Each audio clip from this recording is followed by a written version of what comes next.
Tactic trading plans can be used by both short-term and long-term investors. An investor who uses automatic investing would typically purchase securities at regular intervals.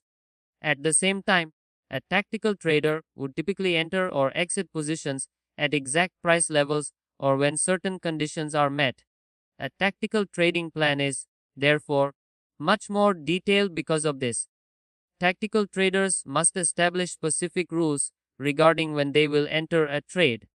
Various factors can contribute to this, including chart patterns, price movements at certain levels, technical indicator signals, statistical bias, and more.